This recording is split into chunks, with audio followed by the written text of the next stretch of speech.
আসসালামু আলাইকুম। হোমওয়ার্ক শিক্ষা চ্যানেলে আপনাদের সবাইকে স্বাগতম। আশা করি সবাই ভালো আছেন। আমরা অধ্যায় ১ স্থানাঙ্ক রূপান্তর। এই অধ্যায়ের ধারাবাহিক ম্যাথ আলোচনা করতেছিলাম। আজকে আমরা দেখব উদাহরণ নাম্বার ২৬। কি বলা হচ্ছে?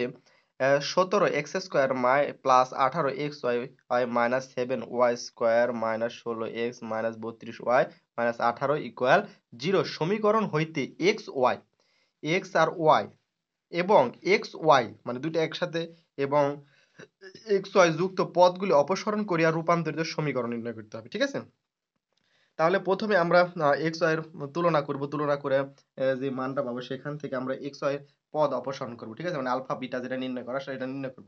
নির্ণয় করার পরে আমরা সমীকরণটা যে ২৪ নাম্বার যেভাবে করলাম সেই অনুযায়ী আমরা ম্যাথটা সমাধান করব। ঠিক আছে? আচ্ছা। তাহলে প্রথমে লেখো প্রদত্ত সমীকরণ প্রদত্ত সমীকরণ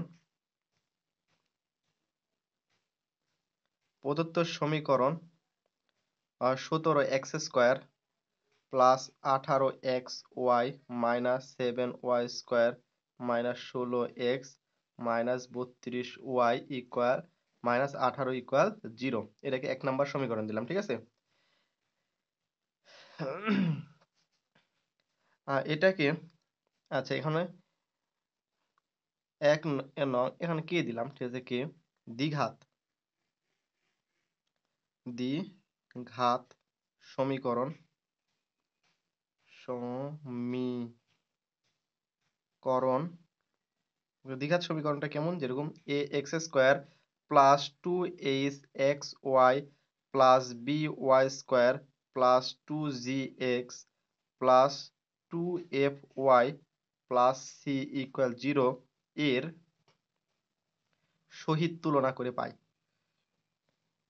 সহিত তুলনা তুলনা করে পাই।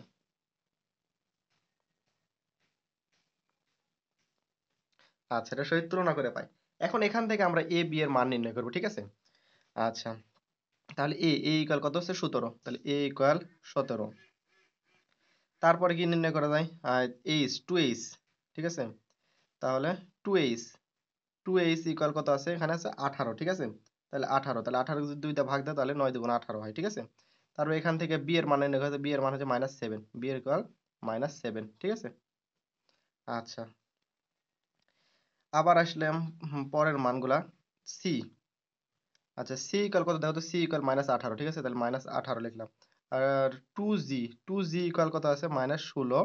তাহলে এটা 2 দিয়ে ভাগ দিলে তাহলে g ইকুয়াল পাবো নি আমরা হচ্ছে -8। 8 দুগুণ 16 হয়। ঠিক আছে? আচ্ছা, আর 2f ইকুয়াল কি পাই? -32। কারণ 2f এর দাম -32 আছে। ঠিক আছে? 32। তাহলে f ইকুয়াল পাবো নি হচ্ছে 32 যদি 2 দিয়ে ভাগ দেওয়া হয় তাহলে 16 দুগুণ 32। সেই 16 আমরা এখানে লিখলাম। ওকে? আচ্ছা, আমরা মানগুলা পেয়ে গেলাম এখান থেকে। এখন মানগুলা পাওয়ার পরে এখন আমরা xy পদ অবসানের জন্য আলফা বিটা নির্ণয় করতে হবে। ঠিক আছে? তাহলে আমরা একটু লিখি। তাহলে এখন x, y পদ অপসারণের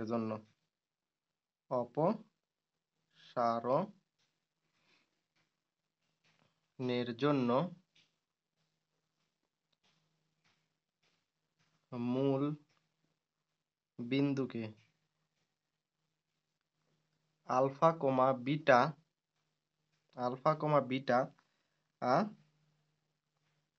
করতে হবে।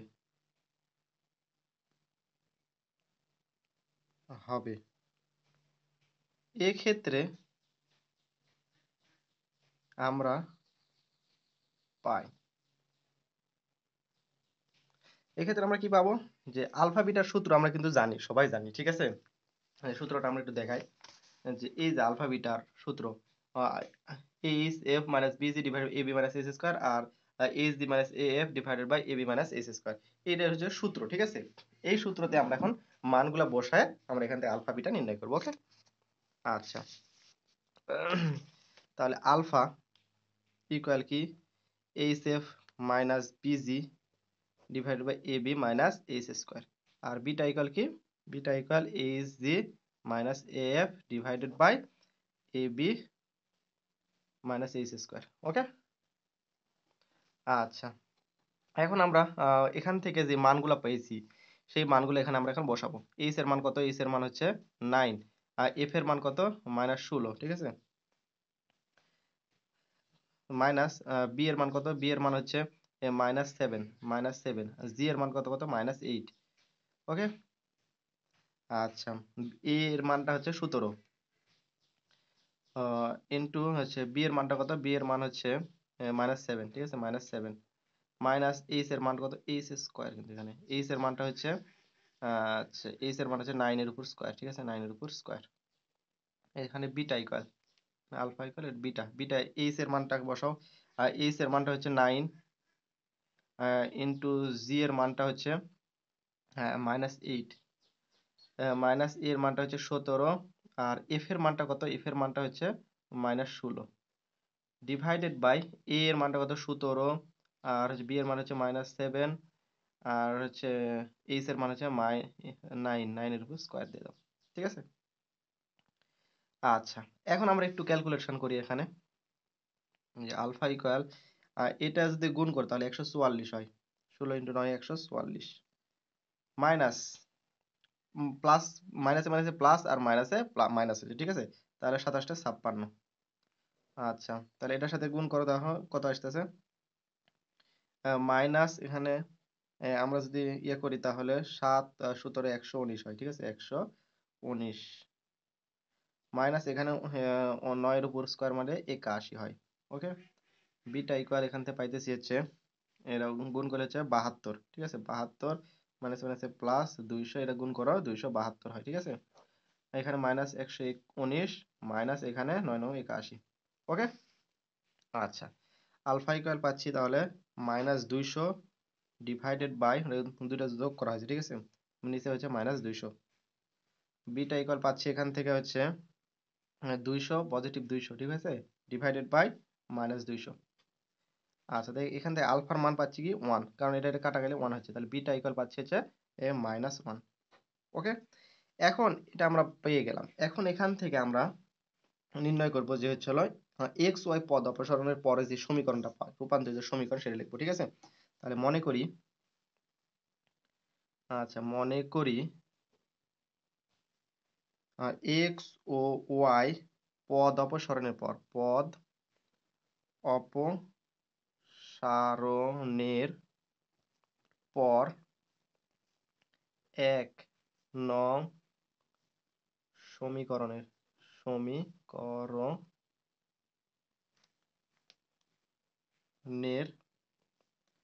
রূপান্তরিত সমীকরণ, রূপান্তরিত সমীকরণ, রূপান্তরিত সমীকরণটা কি হবে?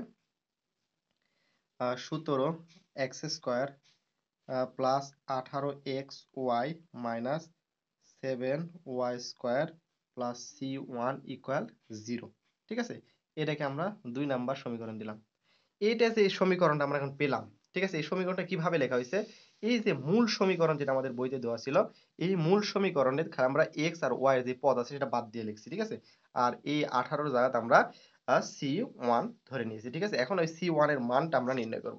তাহলে সি ওয়ান এর মান যদি নির্ণয় করতে পারি, তাহলে আমাদেরকে সি ওয়ান এর মান যদি ওখানে ইনপুট দিই, তাহলে আমরা কাঙ্ক্ষিত অ্যান্সার পাবো, ঠিক আছে? আচ্ছা, তাহলে এখান থেকে আমরা সি ওয়ান এর মানটা নির্ণয় করি। তাহলে সি ওয়ান ইকুয়াল, আমরা সূত্র জানি, ঠিক আছে? C one equal alpha g plus beta f plus c, ঠিক আছে? তাহলে আলফার মান কত পেলাম? 1, 1 বসালাম। আর জি এর মানটা কত? জি এর মান পাইছিলাম -8, প্লাস বিটার মান হচ্ছে -1, আর এফ এর মানটা হচ্ছে -16, প্লাস সি এর মানটা কত? 18, ঠিক আছে? -18। এখন এটাকে যদি আমরা একটু ক্যালকুলেশন করি তাহলে কত পাই দেখুন তো। এখান থেকে আমরা পাবো হচ্ছে, এটা গুণ করলে হচ্ছে -8, এখানে যোগ বিয়োগ করলে হচ্ছে প্লাস, মাইনাসে মাইনাসে প্লাস, আর প্লাস হচ্ছে 16 ও -18। তাহলে এখান থেকে আমরা পাচ্ছি -26 আর হচ্ছে +16, ঠিক আছে? তাহলে এটা বাদ দিলে হচ্ছে -10 হচ্ছে। তাহলে সি ওয়ান এর মান হচ্ছে -10 পাচ্ছি, ঠিক আছে? -10 পেলাম। এখন -10 মানটা আমরা এই যে C1 এর জায়গায় বসাবো, যে 2 নাম্বার সমীকরণ সেই C1 এর জায়গায় আমরা এই মানটা বসাবো, ঠিক আছে? তাহলে আমাদেরকে x y এর x, y এর পদ অপসারণ হবে। তারপরে আমরা x y এর পদ অপসারণ করব, ঠিক আছে?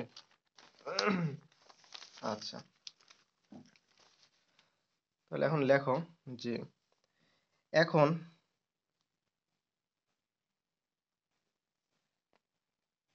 2 নং সমীকরণ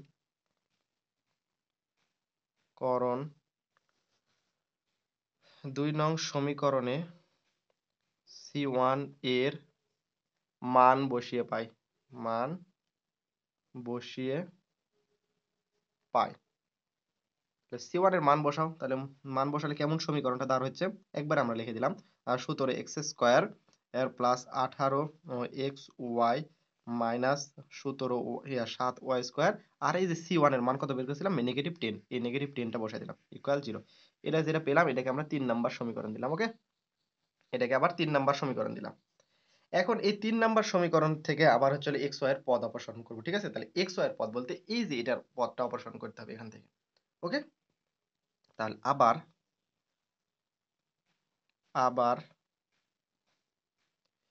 এক্স ওয়াই এর পদ অপসারণের পর এক্স ওয়াই এর এটা পদ হতো, ঠিক আছে?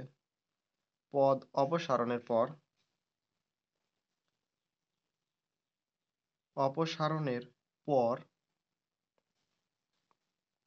2 নং সমীকরণের রূপান্তরিত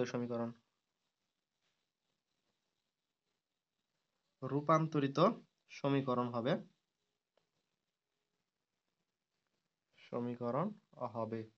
কেমন হবে সেটা আমরা দেখাই, যে a1 এক্স স্কোয়ার, কারণ কি এটাকে আমরা a ধরে নিচ্ছি এক্স স্কোয়ার, প্লাস এই যে 18 হচ্ছে b ধরে নিলাম b1, ঠিক আছে? ওয়াই স্কোয়ার এটা এখানে, ঠিক আছে? 17 -17 হচ্ছে b ধরে নিলাম, কারণ কি এক্স ওয়াই এর পদ অপসারণ তাহলে এটা বাদ, ঠিক আছে? এক্স ওয়াই এর পদ অপসারণ তাহলে এটা বাদ, -10 ইকুয়াল 0। এটাকে আমরা 4 নাম্বার সমীকরণ দিলাম। ওকে, আচ্ছা, 4 নাম্বার সমীকরণ দেওয়ার পর এখন আমরা এখান থেকে একটা অপরিবর্তক উপপাদ্য দেখে আসছিলাম, যে অপরিবর্তক উপপাদ্য অনুসারে পাই লিখুন। ওকে, তাহলে অপরিবর্তক উপপাদ্য অনুসারে পাই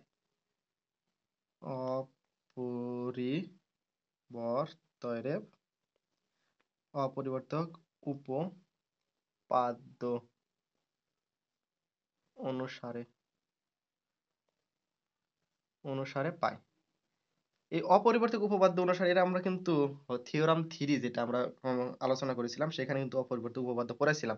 আর এর আগের লেকচারেও আমরা একটা সূত্র দেখেছিলাম, যে a1 plus b1 equal a plus b, ঠিক আছে? এটা একটা সূত্র, এবং আরেকটা সূত্র আছে a1 b1 equal ab minus H square, ঠিক আছে? এটা হচ্ছে সূত্র, অপরিবর্তকের সূত্র।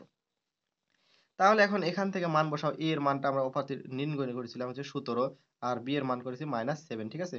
তাহলে এটা ক্যালকুলেট করলে 10 হয়, ঠিক আছে? এখন a এর মানটা হচ্ছিল -100, আচ্ছা এই পুরোটার মান a b এর মান হচ্ছে -121 নির্ণয় করেছিলাম আমরা যখন আলফা বিটা নির্ণয় করেছিলাম, তখন কিন্তু এটা দেখাইছিলাম, ঠিক আছে? ab মাইনাস এইচ স্কোয়ার যখন হইলো, আর এরা 9 এর উপর স্কোয়ার, তাহলে 81 হচ্ছে, ঠিক আছে? তাহলে এখান থেকে লেখা যাচ্ছে -200। তাহলে a1 b1 এবং a1 প্লাস b1 এটা নির্ণয় করলাম। এখন এখন আমাদেরকে আরেকটা জিনিস নির্ণয় করতে হবে, সেটা কি? সেটা আমরা একটা সূত্র জানি, সবারই জানা সেই সূত্রটা, যে a1 minus b1 whole square equal কি লেখা যায়, a1 plus b1 whole square minus 4a1 b1। এটা এই যে সূত্র, এটা কিন্তু, ঠিক আছে? এটা সরাসরি 4ab এর সূত্র, ঠিক আছে? এই সূত্রটাকে আমরা একটু ডেরাইভেশন করে এভাবে লিখছি, ঠিক আছে? এখন যদি এটাকে বর্গ করি তাহলে কি আসছে, a1 মাইনাস b1 ইকুয়াল, বর্গ করলে গিয়ে এটা রুট হবে, ঠিক আছে? এখানে রুট হচ্ছে a1 plus b1 whole square minus 4a1 b1, ঠিক আছে? এটা আমরা পেলাম। এখন আমরা এখান থেকে মানগুলো বসাই, ঠিক আছে? তাহলে a1 এর মান কত, a1 এর মান কত a1 প্লাস b1 এর মান নির্ণয় করলাম 10, ঠিক আছে? তাহলে আমরা এখানে 10 বসাবো। তাহলে 10 স্কোয়ার আছে, স্কোয়ার দিয়ে দিলাম, মাইনাস 4 বসালাম, a1 b1 এর মান কত, মাইনাস 200, ঠিক আছে? 200 বসাই দিলাম। ওকে, আচ্ছা, এখন আমরা একটু ক্যালকুলেট করি। তাহলে এখানে কত হচ্ছে, 100 হচ্ছে, ঠিক আছে? 10 এর উপর স্কোয়ার, তাহলে মাইনাস এর এখানে হচ্ছে 4 দুগুণ 800 হচ্ছে, ঠিক আছে? মাইনাস মাইনাসে পজিটিভ হয়ে যাচ্ছে, ঠিক আছে এটা? আচ্ছা, তাহলে 900, তাহলে রুট 900 হচ্ছে, ঠিক আছে? 900 যদি আমরা রুট করি তাহলে কত পাওয়া যায়? 900 যদি আমরা রুট করি তাহলে পাই হচ্ছে 30, ঠিক আছে? আচ্ছা, আমরা এখানে লিখে দিই 30, এটা ইকুয়াল 30। আচ্ছা, এখন আমরা একটা যোগ করব, ঠিক আছে? কার যোগ করব? এই যে a1 মাইনাস b1 আর a1 প্লাস b1 এটাকে যোগ করব। তাহলে যোগ করে পাই, যোগ করে পাই, যোগ করে কি পাবো দেখুন তো। তাহলে a1 প্লাস b1 ইকুয়াল কত পাইছিলাম, 10, আর a1 মাইনাস b1 ইকুয়াল কত পাইছি, 30। তাহলে এটা যদি যোগ করি তাহলে কত আসতেছে, 2a1 ইকুয়াল 40, ঠিক আছে? তাহলে এখান থেকে আমরা লিখতে পারি a1 ইকুয়াল 20 দুগুণ 40, তাহলে 20 লেখা যায়, ঠিক আছে? এখন আবার লিখবো বিয়োগ করে, বিয়োগ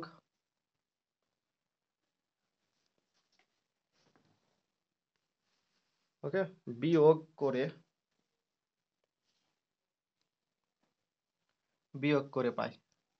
এখন বিয়োগ বলতে এটা যা আছে তাই তুলে নাও আগে, যে a1 প্লাস b1 ইকুয়াল 10 আর a1 মাইনাস b1 ইকুয়াল 30। তাহলে এখানে যদি বিয়োগ করি তাহলে চিহ্নের পরিবর্তন হয়, তাই এখানে নেগেটিভ, এটা পজিটিভ হবে, আর এটা নেগেটিভ, ঠিক আছে? তাহলে এখানে কত আসতেছে, -20, আর এখানে এটা এটা কাটা গেলে তখন এটা থাকতেছে হচ্ছে 2b1, তাহলে b1 ইকুয়াল -10 পাচ্ছি এখান থেকে। আচ্ছা, -10 এখান থেকে পেলাম। এখন আমরা a1 b1 যে মানটা নির্ণয় করলাম, এটা কি করব, এই যে 4 নাম্বার সমীকরণে বসাবো, ঠিক আছে? এই 4 নাম্বার সমীকরণে এই মানটা বসাই দেবো, তাহলে আমাদের রূপান্তরিত সমীকরণ পাওয়া যাবে। ওকে, তাহলে এখন 4 নং সমীকরণকে সমীকরণে a1 ও b1 এর মান বসিয়ে পাই,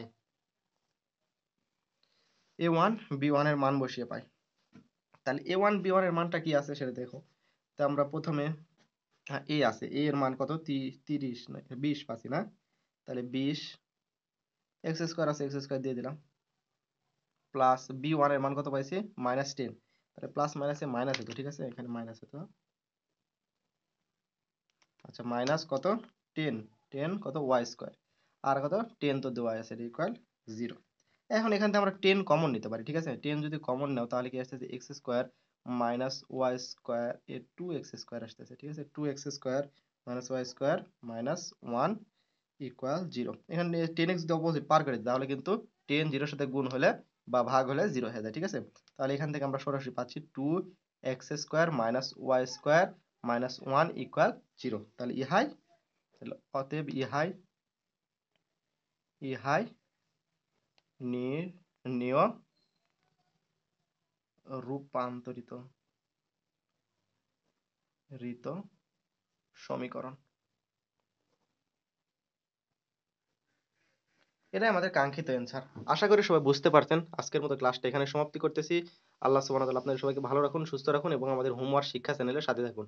কারণ হোমওয়ার্ক শিক্ষা চ্যানেল আপনাদেরকে সর্বোচ্চ সহযোগিতা করার জন্য প্রস্তুত।